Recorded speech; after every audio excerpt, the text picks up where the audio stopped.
I don't like a lot of the solar salespeople out there because I think they do like a 3-card monte little trick and show you this, that, and the other.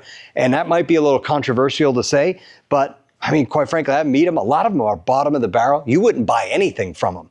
If you clicked on this video, it's likely because you're interested in solar here in Las Vegas. Joe, give us your nerdy rant. Well, I mean, there's a couple things to consider when you're looking at doing solar. The first thing is you got to understand, how are you going to acquire it? Are you going to lease it? Are you going to purchase it outright with cash, or are you going to get a loan? There's a couple detriments to a few of these. Number one, on a lease, immediately you eliminate 50% of the buyers that could potentially buy your home, meaning they're looking for what you have. They want to be in your neighborhood, but they absolutely do not want to deal with a leased solar system.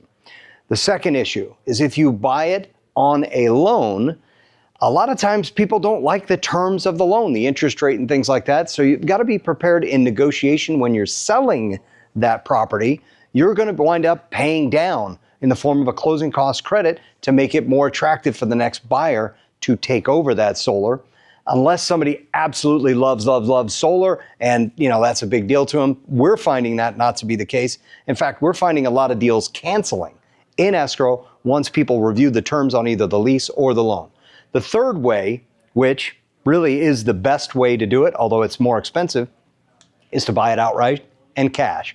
Why is that important? Number one, it becomes an asset, meaning when the appraiser evaluates the value of your home, they can actually give a financial credit to say, oh, the home has solar. It's worth $15,000 more than the neighbor who doesn't have it.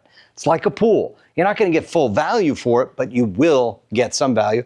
And then the second issue on that, or the second positive for that, is the fact that it is now owned, completely lowering the overall cost across the board on what it costs to operate that home, not just on the utility costs. There's next to nothing there.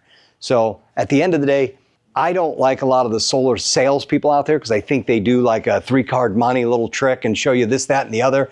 And that might be a little controversial to say, but I mean, quite frankly, I meet them. A lot of them are bottom of the barrel. You wouldn't buy anything from them. And here they are in your house talking you into a $40,000, $50,000 system.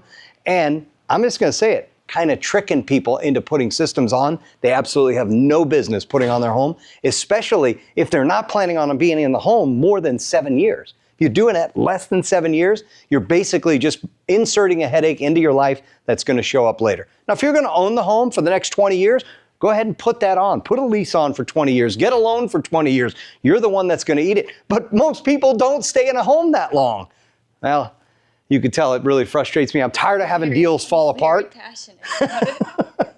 I'm tired of having deals fall apart. And you know what? Nobody's going to say it. I was talking to a lender the other day, and he asked me, he goes, are you seeing deals fall apart this much without solar as you are with solar? I'm like, no. It's always the problem with the terms on the solar loan. Solar energy is a great thing for the environment. It is great to have, just not the way that they're selling it to you.